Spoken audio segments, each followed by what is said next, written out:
విషయంలో కానీ రిజర్వేషన్ల విషయంలో కానీ కౌన్సిలింగ్ వచ్చే సీట్ల విషయంలో కానీ ప్రభుత్వ నియంత్రణ ఏ విధంగా ఉండబోతుందని మీ ద్వారా మంత్రి గారిని అడుగుతున్నారు.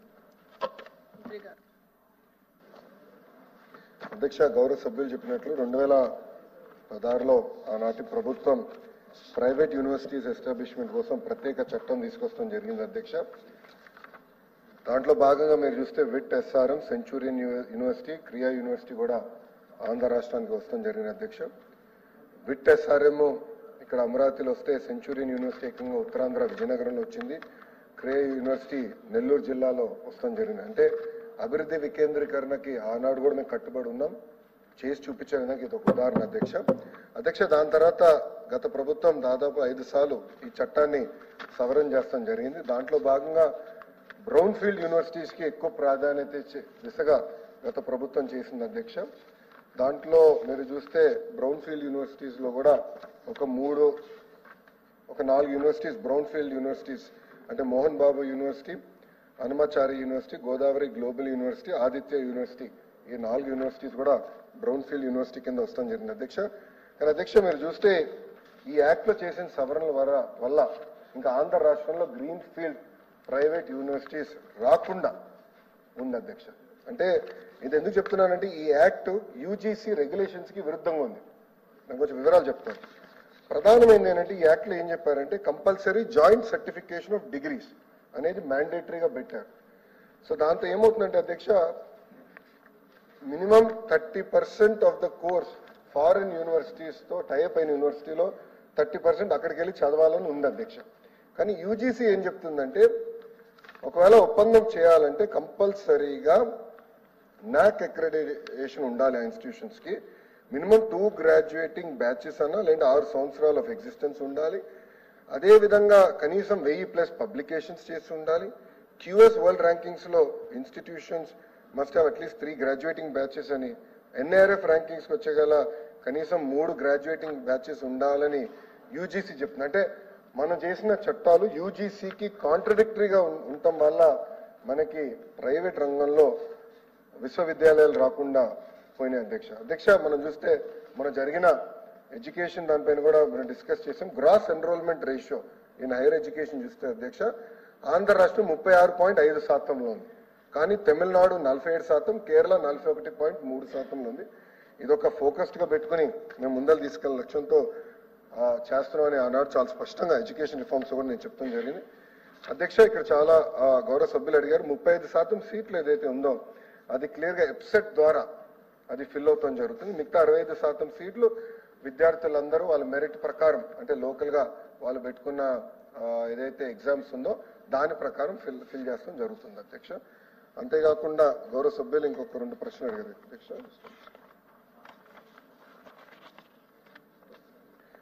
గౌరవ సభ్యులు కొన్ని ప్రశ్నలు అడిగారు. ఒకటి, ప్రభుత్వ విశ్వవిద్యాలయాలకు వచ్చేగల యూనిఫైడ్ యాక్ట్ తీసుకొస్తున్నామా లేదా అని అడిగారు అధ్యక్ష.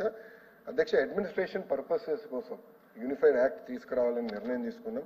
ఎందుకంటే ఒక్కొక్క యూనివర్సిటీ ఒక్కొక్క రకంగా నిర్వహిస్తుంటే దానివల్ల ఎస్పెషల్లీ రిక్రూట్మెంట్కి వచ్చేగల మళ్ళీ కంటెంప్ట్ ఆఫ్ కోర్ట్ కేసెస్ వచ్చేగా మంత్రులకే కంటెంప్ట్ ఆఫ్ కోర్ట్ కేసెస్ వచ్చినాయి. గతంలో బొత్స గారు కూడా విద్యాశాఖ మంత్రి ఉన్నప్పుడు ఆయన పైన కూడా కొన్ని కేసులు వచ్చినాయి అధ్యక్ష. అందుకే అడ్మినిస్ట్రేషన్ కోసం ఒక యూనిఫైడ్ యాక్ట్ తీసుకురావాలనేది మన ప్రభుత్వం ఇప్పటికీ నిర్ణయిస్తాం జరిగింది. దాంతో పాటు ఇది మేము మొత్తం రివ్యూ చేస్తున్నాం ఈ యాక్ట్ ని. ఎందుకంటే విద్యా రంగంలో కూడా మంచి అద్భుతమైన విశ్వవిద్యాలయాలు రావాలి. ఇప్పుడు బిట్స్ కూడా అమరావతిలోకి వచ్చేదానికి సిద్ధంగా ఉంది. సో వాళ్ళతో కూడా మేము మాట్లాడుతున్నాం. ఇట్లా ఇంతేకాకుండా కేంద్ర ప్రభుత్వం కూడా ఫారిన్ యూనివర్సిటీస్ పెద్ద ఎత్తున భారతదేశానికి రావాలి, రీసెర్చ్ అనేది ఫోకస్డ్ గా జరగాలని చెప్తున్నారు. కానీ మనం చేసిన చట్టాలు యూజీసీ విరుద్ధంగా ఉన్నాయి. తప్పనిసరిగా దాన్ని సవరించాల్సిన అవసరం ఉందనేది మేము బలంగా నమ్ముతున్నాం. దానిపైన కూడా మేము డీటెయిల్ గా డిస్కస్ చేస్తున్నాం. త్వరలో ఆ నిర్ణయం కూడా తీసుకుంటాం జరుగుతుంది. డ్రగ్స్ కి వచ్చేగల చాలా స్పష్టంగా చెప్పాను, 0 టాలరెన్స్ టువర్డ్స్ డ్రగ్స్ ఈ ప్రభుత్వం. అందుకే ఈగల్ అని సెపరేట్ గా పోలీస్ శాఖలు ఈగల్ అని సెపరేట్ విభాగం ఏర్పాటు చేస్తాం జరిగింది.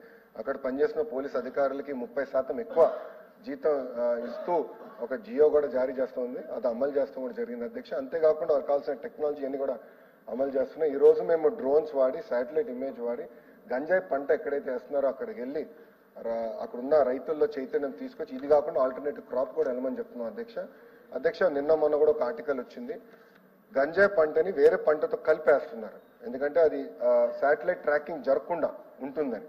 అది కూడా మేము జీఎంలో డిస్కస్ చేసాం అధ్యక్ష.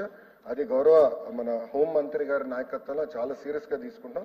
అంతేకాకుండా ప్రతి యూనివర్సిటీల్లో పాఠశాలలో ఈ ఈగల్ కమిటీస్ పెట్టాలని నిర్ణయించి ఎగ్జామ్స్ వల్ల మేము పెట్టట్లేదు అధ్యక్ష. ఎగ్జామ్స్ అయిన నెక్స్ట్ అకాడమిక్ ఇయర్ నుంచి ఈగల్ కమిటీస్ పెట్టి వాళ్ళ చైతన్యం తీసుకునే లక్ష్యంతో మేము పనిచేస్తాం జరుగుతుంది అధ్యక్ష. థ్యాంక్ యూ అధ్యక్ష. మీ ద్వారా గౌరవ విద్యాశాఖ మంత్రి గారికి చిన్న సబ్మిషన్ అధ్యక్ష. మన రాష్ట్రం విడిపోయిన తర్వాత యూనివర్సిటీస్ అయితే పెరుగుతున్నాయి కానీ అధ్యక్ష రీసెర్చ్ ఇన్స్టిట్యూట్స్ అనేది పెరగట్లేదు అధ్యక్ష. ఇదివరకు హైదరాబాద్లో especially social science research institutes అధ్యక్ష సెస్ అనేది ఉండేది అధ్యక్ష. Centre for academic and social studies అను, లేకపోతే ఆస్కి అను, సెంటర్ ఫర్ గుడ్ గవర్నెన్స్ అను, ఇటువంటి రీసెర్చ్ ఇన్స్టిట్యూట్స్ అన్నీ కూడా హైదరాబాద్లో బేస్ అయ్యారు అధ్యక్ష. ఆంధ్రాలో ఏది కూడా సోషల్ సైన్స్ రీసెర్చ్ ఇన్స్టిట్యూట్స్ లేవు అధ్యక్ష. అది ఐసిఎస్ఆర్ ఇన్స్టిట్యూట్స్ లేవు, యూజీసీ ఇన్స్టిట్యూట్స్ కూడా లేవు అధ్యక్ష. మీ ద్వారా గౌరవ మంత్రి గారిని, ఆయన కూడా రీసెర్చ్ ఇన్స్టిట్యూట్ ఉంటుంది కాబట్టి మీ ద్వారా గౌరవ మంత్రి గారిని అడుగుతున్నారు అధ్యక్ష. భవిష్యత్తులో కూడా విద్యాశాఖ మంత్రిగా ఉన్నారు కాబట్టి రీసెర్చ్ ఇన్స్టిట్యూట్స్ని ఎంకరేజ్ చేసి తద్వారా ఎకానమీ మీద కావచ్చు, లేకపోతే సొసైటీ మీద కావచ్చు, ఈ ఏపీ ఆంధ్రప్రదేశ్ మీద రీసెర్చ్ ఇన్స్టిట్యూట్స్ని ఎంకరేజ్ చేసే విధంగా ఇన్స్టిట్యూట్ నెలకొల్పాలని చెప్పి మీ ద్వారా గౌరవ మంత్రి గారు అడుగుతున్నారు. థ్యాంక్ యూ అధ్యక్ష. చెప్పండి అధ్యక్ష. గౌరవ సభ్యులు చెప్పినట్లు ఏంటంటే ప్రధానంగా గవర్నెన్స్కి వచ్చగల global institute of good governance కిగ్ అనేది మేము దానికి ప్రతిపాదనలు మన క్యాబినెట్లో చేశామండి. అది సబ్ కమిటీ నన్ని నారాయణ సార్ని అదేవిధంగా కేశవన్ని కూడా ముగ్గురు కలిసి గౌరవం క్యాబినెట్ మాకు బాధ్యత పెట్టారు. ఆల్రెడీ ఆ రీసెర్చ్ పేపర్ కూడా నేను తయారు చేశాను. అంటే టోనీ బ్లేర్ ఇన్స్టిట్యూట్తో కలిసి ఎట్లా world class training institute in good governance ఎట్లా చేయాలో దానిపైన ఆల్రెడీ మేము ప్రతిపాదనలు ఉన్నాయి. అది త్వరలో లాంచ్ చేయబోతున్నాం. అంతేకాకుండా మీరు అన్నట్టు రీసెర్చ్ అనేది చాలా చాలా అవసరం అధ్యక్ష. దానికి మన ఎడ్యుకేషన్లో సంస్కరణల పైన డిబేట్లో నేను చెప్పాను, ఇతర రాష్ట్రాలతో పోల్చితే మన పిహెచ్డి విద్యార్థులు కూడా చాలా తక్కువ ఉన్నారండి. అంటే తమిళనాడుతో పోల్చితే చాలా తక్కువ ఉన్నారు. అక్కడ మనకన్నా 4 రెట్లు ఎక్కువ ఉన్నారు. దానికి ఒక కారణం PG fee reimbursement. I'm not saying 100% అదే ఒక కారణం అయ్యొచ్చు. అంతేకాకుండా మిగతాని కూడా మేము స్టడీ చేసి పిహెచ్డికి వెళ్ళాలి, అది ఒక భాగం. రెండోది డీపర్ లెర్నింగ్. ఇప్పుడు ఏఐ అనేది వాస్తవంగా చూస్తే టెక్నాలజీ వచ్చేసింది. ఇప్పుడు నెక్స్ట్ వచ్చేది హ్యూమనాయిడ్స్, డీప్ టెక్. దానికోసం గౌరవ ముఖ్యమంత్రి గారి నాయకత్వంలో ఐఐటి మెడ్రాస్, టోక్యో యూనివర్సిటీ, అదేవిధంగా టీసీఎస్, టాటా గ్రూప్ అండి, ఎల్ఎన్టీ అందరితో కలిసి అమరావతిలో ఒక డీప్ టెక్ ఇన్స్టిట్యూషన్ అవసరమని చాలా స్పష్టంగా చెప్పారు. అంతేకాకుండా నేను ఐఎస్బి మోడల్లో ఒక ఏఐ యూనివర్సిటీ విశాఖపట్నంలో తీసుకురావాలని లక్ష్యంతో మేము అది కూడా పెడుతున్నాం అధ్యక్ష. అంతేకాకుండా ప్రభుత్వ విశ్వవిద్యాలయాల్లో ఎన్ఐఆర్ఎఫ్ ర్యాంకింగ్స్ పైన చాలా ఫోకస్ చేస్తున్నాం అధ్యక్ష. ఎన్ఐఆర్ఎఫ్ ర్యాంకింగ్స్ పబ్లికేషన్స్ అనేది చాలా చాలా ఇంపార్టెంట్. దానిపైన చాలా శ్రద్ధ పెడుతున్నాం.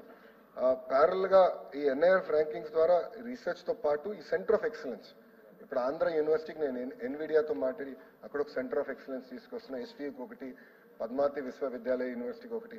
సో చాలా ఫోకస్డ్ గా రీసెర్చ్ చేయాల్సిన అవసరం ఉంది. దానికి తగిన ప్రోత్సాహం ఇస్తాం. ఆ ఎన్ఐఆర్ఎఫ్ ర్యాంకింగ్ ద్వారా వైస్ ఛాన్సలర్స్ కూడా మేము ఎదుగో వైస్ ఛాన్సలర్ కాన్ఫరెన్స్ పెట్టుకోవాలి అని నిర్ణయించుకున్నాం గవర్నర్ గారి ఆధ్వర్యంలో. దాంట్లో కూడా మేము పెట్టి we want to drive research in very big way. So ఇది మీరు అన్నట్టు కేంద్రం నుంచి కొన్ని ఇంకా రావాల్సిన, అంటే మనం తెచ్చుకోవాల్సిన అవసరం ఉంది. ఎందుకంటే విభజన చట్టంలో లేవు రీసెర్చ్ ఇన్స్టిట్యూట్, మనం వెళ్ళి పోరాడి తెచ్చుకోవాల్సిన అవసరం ఉంది. కేంద్ర ప్రభుత్వం కూడా చాలా పాజిటివ్ గా ఉన్నారు. మనకు అనుకున్న దానికన్నా ఎక్కువ నిధులు కానీ అన్ని జరుగుతుంది. దాంట్లో భాగంగా మీరు ఇచ్చిన సలహా చాలా మంచి సలహా, తప్పనిసరిగా వీల్ టేక్ ఇట్.